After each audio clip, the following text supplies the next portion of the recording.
Bien, bonjour à tous et bienvenue sur EPS pour cette quatrième partie concernant les forces newtoniennes. Donc il y aura encore beaucoup à dire là-dessus, mais je pense qu'on va conclure ce chapitre en se limitant en termes de connaissances et de démonstration. Alors, donc au niveau des objectifs, on va essayer de comparer un petit peu l'approximation du mouvement quasi-circulaire qui est assez souvent effectué jusqu'à un niveau de classe de terminale, au mouvement elliptique, donc un peu plus complexe sur le plan mathématique, et on va essayer de mettre en évidence les différences qui existent entre ces deux approches. Alors, pour les objectifs, connaître les expressions de la norme du vecteur vitesse dans les deux cas. Alors, dans les deux cas, c'est dans l'approximation quasi-circulaire contre le mouvement elliptique qui est un peu plus réaliste. Les expressions de la période de révolution sidérale, je rappelle, période de révolution sidérale, c'est la durée que va mettre un objet pour faire un tour complet autour de l'astre attracteur. Les expressions de l'énergie mécanique également dans les deux cas. Alors, on verra que pour l'approximation du mouvement quasi-circulaire, c'est assez facile à démontrer. Dans le cas du mouvement elliptique, c'est un peu plus complexe. On va faire la démonstration, puisque les démonstrations, je pense qu'en général, elles sont assez riches. Et là, il s'agit surtout d'observation, de réflexion, plutôt que d'aspect purement calculatoire. Alors, en termes de prérequis, bien entendu, les trois vidéos précédentes, de telle façon à avoir l'ensemble des connaissances pour aborder ces comparaisons. J'ai remis les 5 équations dont on va se servir ici en dessous. Donc une force centrale, newtonienne, donc les forces dites en A sur R au carré. Dans notre cas, on va voir lambda qui va être égal à G fois le produit des masses, puisqu'on va s'intéresser notamment surtout aux forces d'interaction gravitationnelle. Dans les exemples que je vais prendre, je vais surtout considérer le mouvement d'un satellite autour de la Terre. L'expression d'énergie potentielle qui est valable lorsqu'on choisit l'énergie potentielle à l'infini qui est nulle. La constante des airs, donc la troisième équation ici, R carré θ point, qui va bien nous servir dans la démonstration pour l'énergie mécanique dans le cas du mouvement elliptique. L'équation polaire de l'ellipse avec petit e qui est compris strictement entre 0 et 1 dans le cas effectivement de l'ellipse. Je rappelle que cette équation polaire est un peu plus générale que pour les ellipses. Et le paramètre P qui intervient dans cette équation polaire de l'ellipse, que l'on pourra écrire par exemple sous la forme mc carré sur lambda, avec lambda qu'on pourrait remplacer par G fois le produit des masses. P, je rappelle, c'est égal aussi à B carré sur petit a, B étant le demi-petit axe et A le demi-grand axe. Bien, donc voilà pour ce qu'il y a, je dirais, à connaître avant de commencer un petit peu cette comparaison. Alors, si nous regardons un petit peu, dans le cas du mouvement circulaire, j'ai préparé un petit peu les figures, de façon à gagner un petit peu de temps sur cette vidéo. À gauche, vous avez l'approximation circulaire. À droite, vous avez le mouvement elliptique. Alors, un mouvement elliptique assez prononcé, évidemment, ici sur la droite. J'ai replacé là-dessus les coordonnées polaires dans les deux cas, de telle façon à bien visualiser les vecteurs unitaires, radial et orthoradial, UR et Uθ. On voit que dans le cas de l'approximation circulaire, Uθ va toujours être tangent à la trajectoire circulaire, alors que dans le cas du mouvement elliptique, Uθ sera rarement tangent à la trajectoire. En fait, on en a déjà parlé dans une vidéo précédente. Uθ va être tangent à cette trajectoire seulement en deux points particuliers, c'est-à-dire au point le plus proche, donc ici au périgée, puisqu'il s'agit du mouvement d'un satellite autour de la Terre, et à l'apogée, c'est-à-dire le point le plus éloigné. C'est à cet endroit-là où on aura effectivement Uθ qui sera collinéaire à la tangente à la courbe. J'ai rappelé en dessous les expressions des vecteurs position et vecteur vitesse dans les deux cas. Donc s'il s'agit d'un mouvement circulaire, ce sera R suivant UR avec R étant une constante pour le vecteur position. Dans le cas du mouvement elliptique, c'est la même chose, sauf que j'ai noté petit r parce que petit r va varier effectivement au cours du temps. Pour le vecteur vitesse, dans le cas du mouvement circulaire, ça va être, comme R est constant, ça va être limité à R θ point sur Uθ, une seule coordonnée, et c'est là où on voit bien que le vecteur vitesse est ici collinéaire à Uθ, et Uθ ça va être effectivement tangent ici au cercle. Dans le cas du mouvement elliptique, on voit que le vecteur vitesse aura deux composantes, ce qui justifie le fait que le vecteur vitesse, lui, est tangent à la trajectoire, bien entendu, par définition, mais on voit bien qu'ici, Uθ ne l'est pas du tout, puisque ça voudrait dire, effectivement, d'après cette égalité, qu'on doit ajouter un vecteur pour construire notamment le vecteur vitesse qui, lui, est tangent à la courbe. Donc, lui a deux coordonnées, ça c'est lié au fait que R soit variable au cours du temps, et ce vecteur vitesse va pouvoir s'écrire sous la forme R point suivant UR plus R θ point suivant Uθ. Si jamais certains d'entre vous ont encore quelques doutes sur ce système de coordonnées, vous pouvez toujours vous référer à la vidéo sur les coordonnées cylindriques, hein, qui est un cas un peu plus général que les coordonnées polaires. Je vous rappelle que les coordonnées polaires, c'est à l'identique les coordonnées cylindriques pour lesquelles on travaille dans le plan z égale 0. Bien, alors, regardons un petit peu comment on peut développer. On va s'intéresser d'abord à la norme donc, du vecteur vitesse. Alors, dans le premier cas, on va voir donc une force radiale, telle qu'on l'a rappelé précédemment. Hein. F donc, est égal à moins lambda sur R au carré, c'est-à-dire moins G fois le produit des masses sur R au carré suivant UR. Nous savons, si c'est la seule force qui interagit avec le satellite, ceci va être proportionnel au vecteur accélération dans un référentiel galiléen. Donc ici, on va se placer dans le référentiel géocentrique qu'on va pouvoir considérer comme galiléen. Le coefficient de proportionnalité petit m, c'est la masse du satellite. Alors je vous rappelle que ça n'est vrai qu'à condition que la masse du satellite soit une constante. Si on prend l'expression du vecteur accélération, donc ici dans le système de coordonnées cylindrique, on voit qu'on doit dériver le vecteur vitesse qui est ici. Donc comme R est une constante, ça va être assez facile à dériver. Donc on va pouvoir écrire en dessous que d'après la seconde loi de Newton, moins G fois le produit des masses divisé par le carré de la distance qui sépare donc le centre de la Terre, et il s'agit bien du centre de la Terre, jusqu'au centre du satellite, parce que le satellite pourrait être très bien la Lune, par exemple, donc est égal donc, à m fois donc, le vecteur accélération. Donc ici, on va pouvoir le mettre sous la forme donc, en v carré sur r, hein, plutôt que d'écrire du r θ point, on pourrait noter donc v carré sur r, puisque là, on a donc un mouvement circulaire. Alors, autant pour moi, je vais tout de suite mettre des grands R, hein, puisqu'il s'agit d'un mouvement circulaire. mv carré sur r, donc ça serait quelque chose qui serait dirigé vers le centre de la Terre, donc c'est dirigé suivant moins UR. Voilà pour la première partie. Et à cela, donc, il faut ajouter donc, le terme dépendant de Uθ, la coordonnée suivant Uθ du vecteur accélération, c'est-à-dire c'est Rθ point point, suivant Uθ. Alors, première conséquence ici, c'est que ce terme-là est forcément égal à 0, hein, puisque de l'autre côté d'égalité, il n'y a rien suivant Uθ, donc ça veut dire que la composante ici suivant Uθ du vecteur accélération est nulle.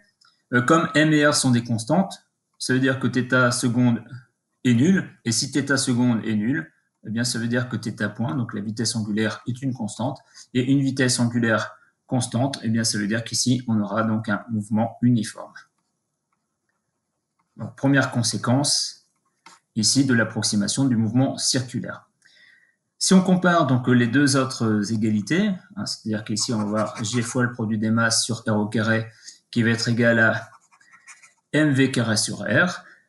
De ceci, on peut donc en extraire l'expression du carré de la norme de la vitesse, et on voit que le carré de la norme de la vitesse va être égal donc à une constante, G fois la masse de la Terre, donc sur le rayon grand R, qui, je vous le rappelle, ce rayon grand R, ce n'est rien d'autre que le rayon de la Terre plus l'altitude du satellite, ce qui veut dire que ceci, on va pouvoir l'écrire de façon assez avantageuse, en écrivant que c'est G fois donc, la masse de la Terre sur le rayon terrestre, donc on pourrait mettre des indices comme ceci, plus petit h,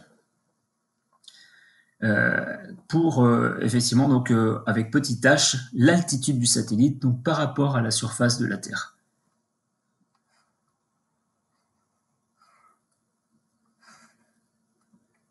Voilà, avec petit h l'altitude du satellite, donc j'ai noté donc altitude de S. Alors, ce qu'on se rend compte là-dedans, quelque chose d'assez intéressant, c'est que la vitesse d'un satellite, on voit dans cette approximation quasi circulaire, ne dépend que de l'altitude. Voilà. Ce qui veut dire qu'à une altitude donnée, tous les satellites auront la même vitesse. C'est ce qu'on traduit parfois par l'expression tous les satellites qui sont sur une orbite donnée ont la même vitesse, c'est-à-dire que les satellites ne se rattrapent pas les uns les autres. Donc, première conséquence de cette approximation du mouvement quasi-circulaire. Alors, si on regarde un petit peu l'équivalence pour le mouvement elliptique, alors ça va être un peu plus rapide, parce qu'on ne va pas pouvoir en dire autant. Si je calcule la norme de vecteur vitesse donc, qui est ici, voilà. Hein. Donc, j'ai deux composantes. Donc, la norme au carré de ce vecteur, c'est la somme des carrés des composantes. Donc, R point carré. plus R θ point au carré. Or, d'après ce qu'on a rappelé précédemment dans les petites équations que j'ai rappelées au-dessus, eh bien, on a, d'après la troisième équation, on va pouvoir en déduire que R θ point, donc le R θ point qui est ici, eh bien, ça n'est rien d'autre que C sur R, hein, d'après la troisième, R θ point est égal à C sur R, ce qui signifie que le carré de la norme de la vitesse, V carré, va pouvoir s'écrire sous la forme R point au carré plus C sur R au carré. Donc on voit qu'on a une expression de la vitesse qui va évidemment dépendre de la position. On pourra avoir deux particularités donc, dans cette vitesse, une sorte de vitesse d'éloignement et puis quelque chose qui va être effectivement donc une constante divisée par la distance qui va séparer la planète qui attire du satellite. Alors, si on regarde un petit peu donc, cette expression, on va imaginer donc deux points particulier, le point le plus proche, hein, ce qu'on va appeler donc le périgée, donc en P ici. Alors ce qui se passe, c'est qu'en P, on est à un point le plus proche, donc en P, on va voir R point, c'est-à-dire ce qu'on pourrait considérer comme étant la vitesse d'éloignement radiale, qui sera nulle, hein, c'est un extrémum de la fonction, ce qui veut dire que la vitesse en P, hein, Vp, sera égale à C sur cette distance, donc R petit p, c'est-à-dire la distance de t jusqu'à p, donc du centre de la Terre ici jusque la planète lorsqu'elle se situe au point le plus proche, c'est-à-dire au périgée. Et on a la même chose au point A. De l'autre côté, c'est un autre extrémum. En A, c'est le point le plus éloigné.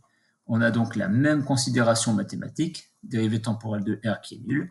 Donc la vitesse au point A va pouvoir s'écrire comme étant C, donc la constante des R, sur la distance R au point A. Bon, C est égal à C, ça veut dire que Vp fois Rp est égal à Va fois Ra. Donc ça, c'est une caractéristique assez intéressante. Attention, là, c'est ce qu'on a écrit donc au point P et au point A.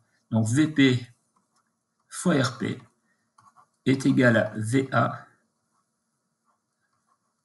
fois Ra.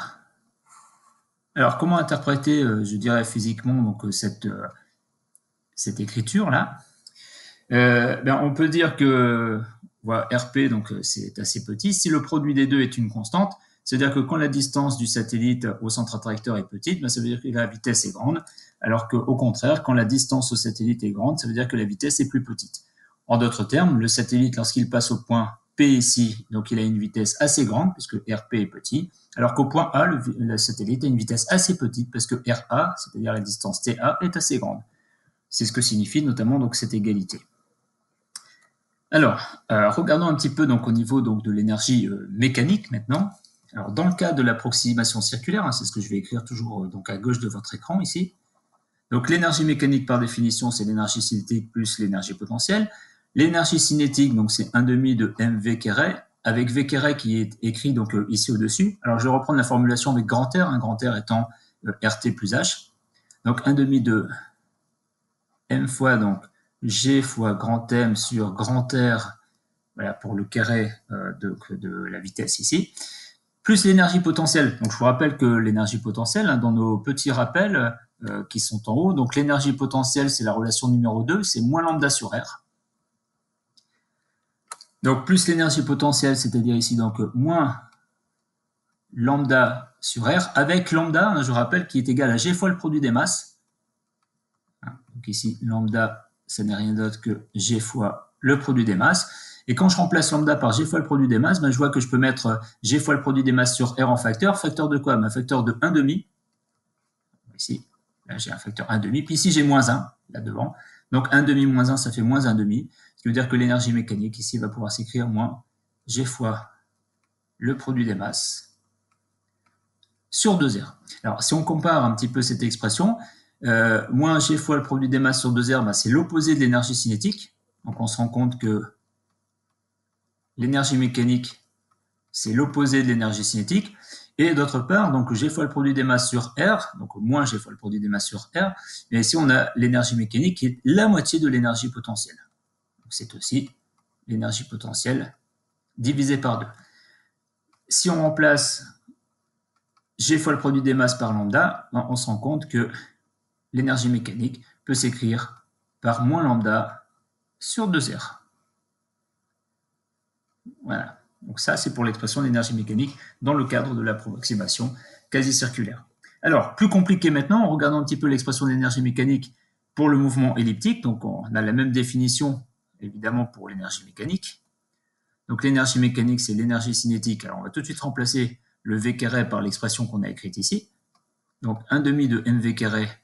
Donc, on va voir un premier terme qui va être 1 demi de mr point carré, plus 1 demi de m fois donc le deuxième terme, c'est-à-dire c carré sur r au carré, plus l'énergie potentielle, donc l'énergie potentielle qu'on va pouvoir écrire comme étant donc moins lambda. Lambda, c'est G fois le produit des masses.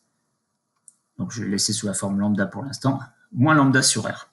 Bien, alors on voit que cette énergie mécanique, c'est un mouvement conservatif, donc on sait que c'est une constante. Alors, mouvement conservatif, donc on sait que l'énergie mécanique est une constante. Ce qui signifie que cette énergie mécanique, si c'est une constante, elle doit pouvoir s'exprimer en fonction des constantes du problème. Donc là-dedans, on voit qu'on a petit r, qui est quelque chose qui est variable, on a r point qui est variable aussi.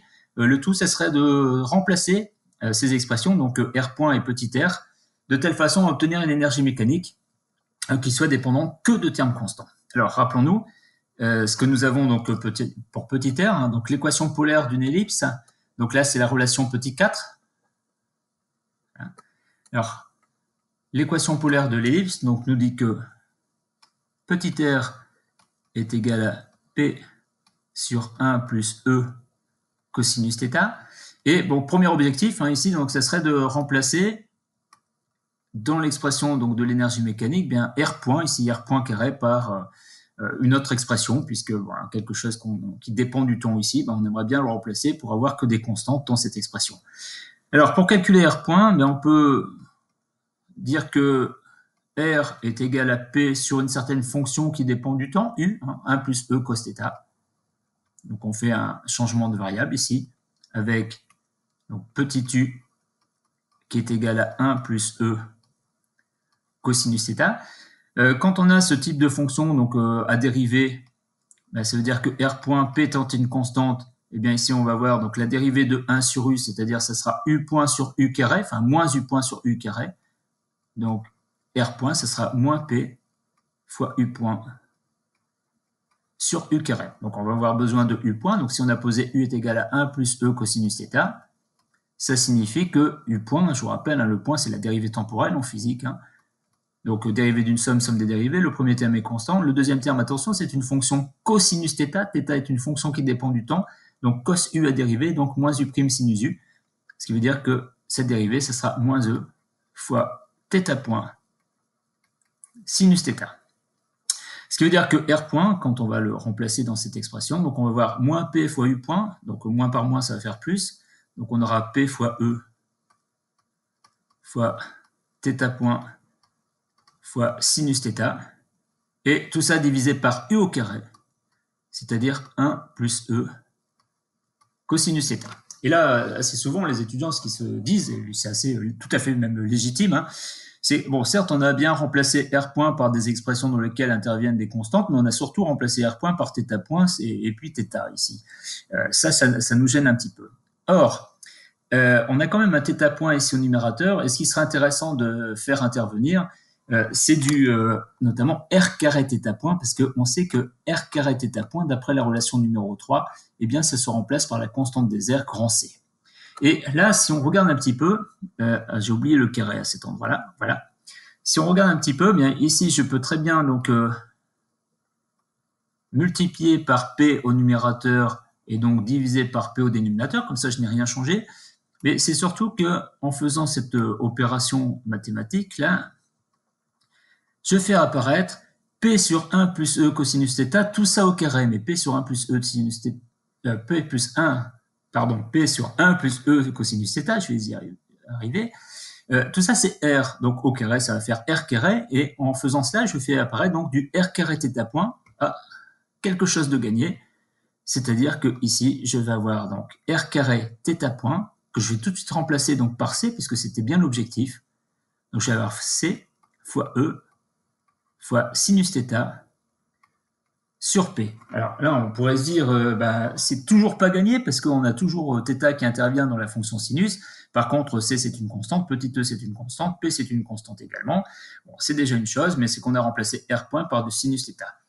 Alors, si on prend et qu'on observe un petit peu, c'est R point au carré qui va intervenir. C'est-à-dire qu'ici, on va avoir un sinus carré θ.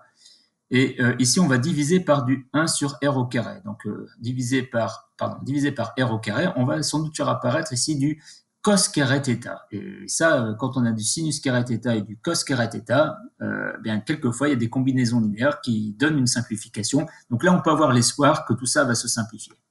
Alors, si je remplace un petit peu ceci dans l'expression de l'énergie mécanique, 1 demi de m R point au carré. Donc, ça nous fait 1 demi de m, donc R point au carré. Donc, C carré, E carré, sinus carré θ sur P au carré. Bon, pour l'instant, je ne fais pas grand-chose, je ne fais que remplacer. Plus 1 demi de m, alors C carré sur R au carré. Donc, R au carré, je peux le remplacer par cette expression.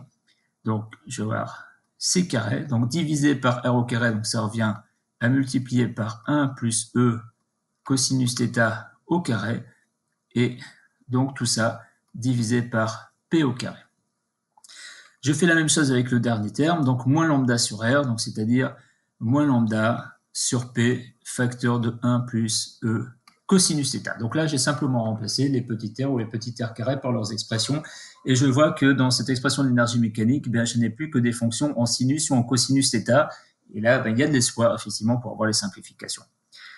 Alors, si on regarde les deux premiers termes, donc en analysant les deux premiers termes, j'ai quand même un facteur qui est commun là-dedans, sur ces deux premiers termes, 1 demi de m fois c carré fois e carré sur p carré, 1 demi de m, c carré, alors le e, je l'ai peut-être mis un peu rapidement, p carré, mais quand je développe ça, j'ai bien fois du e carré avec le cosinus θ. Donc on va développer et on va assembler donc les termes qui vont nous intéresser pour donner les simplifications. Donc 1 demi de m c carré sur p carré. Donc e carré ici, donc ça va être facteur de sinus carré θ plus cos carré θ. Donc là, on a une simplification assez évidente, mais assez agréable. Donc il va nous rester du e carré. Donc ce terme-là est consommé, le premier terme est consommé. La partie du carré du deuxième terme, dont l'identité remarquable ici, est consommée aussi. Il va donc nous rester la première partie, c'est-à-dire plus 1 demi de m c carré sur p carré fois 1, et le double produit, donc plus m c carré sur p carré fois e cosinus θ. Et à ceci, je vais devoir enlever ici, donc moins lambda sur p moins lambda e cosinus θ sur p.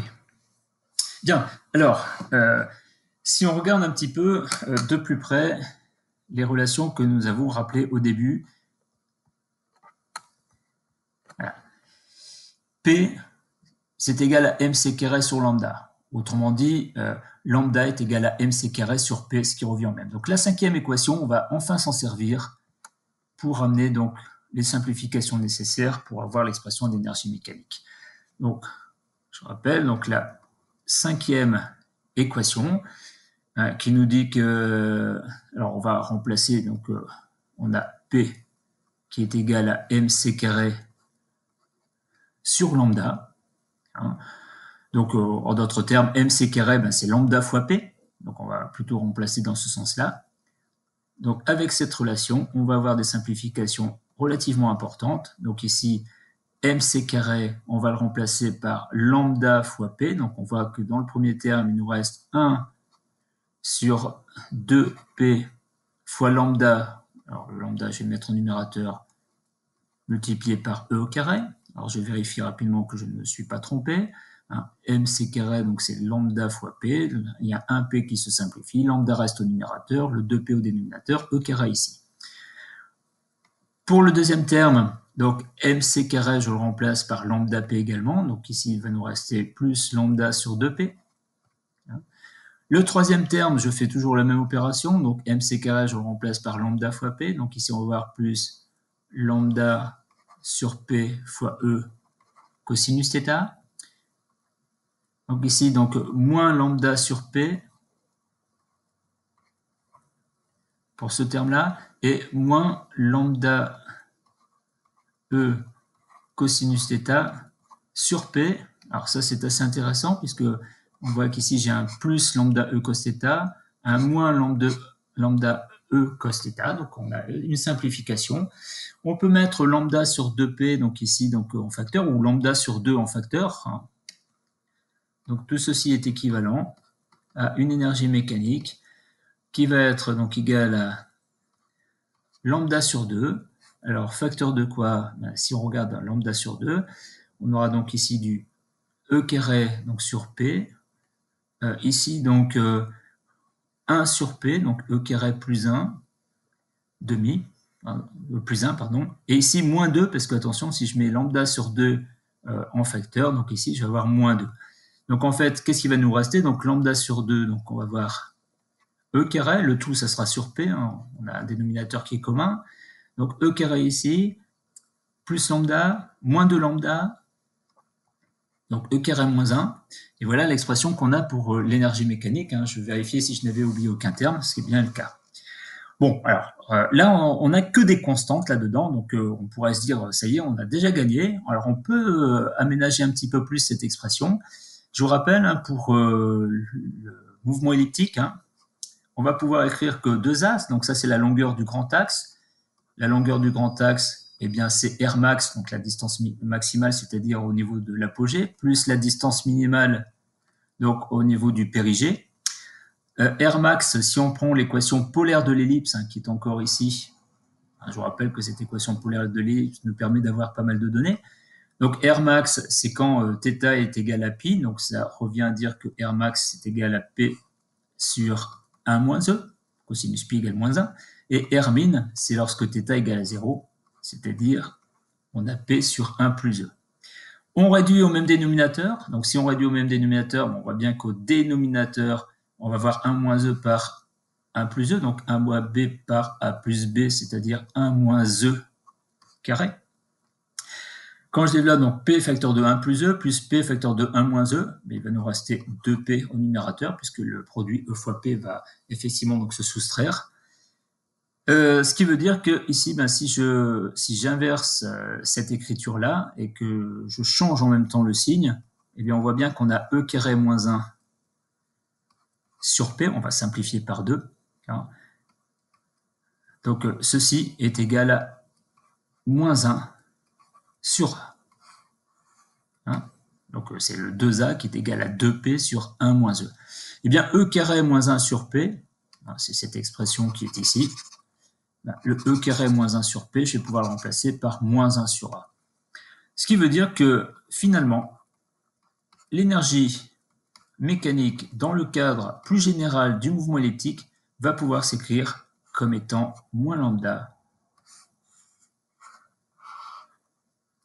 sur 2A. Alors, ça, c'est quand même un résultat assez fondamental et qu'on peut mémoriser. Et on peut le comparer ici donc à l'énergie mécanique d'un mouvement quasi circulaire, pour lequel, vous voyez, la démonstration est presque immédiate. Moins lambda sur 2R pour l'énergie mécanique d'un mouvement quasi circulaire, moins lambda sur 2A pour l'énergie mécanique d'un mouvement elliptique. Bah oui, c'est bien ce qu'on avait dit, hein. Si jamais l'ellipse était réduite finalement à un cercle, ça veut dire que petit a serait égal à petit b, donc le demi-grand axe serait égal au demi-petit axe, et tout ça ne prendrait qu'une seule valeur, ça serait le rayon de la trajectoire. Donc on remarque bien effectivement que on a une sorte de continuité ici entre ces deux expressions, notamment de l'énergie mécanique. Bien, ben voilà donc une fin de chapitre, même s'il y avait encore des choses à dire sur ce paragraphe-là, mais qui devrait donc vous aider donc dans vos révisions pour les examens de fin de semestre. Donc à bientôt sur EPS pour prendre du plaisir avec la physique.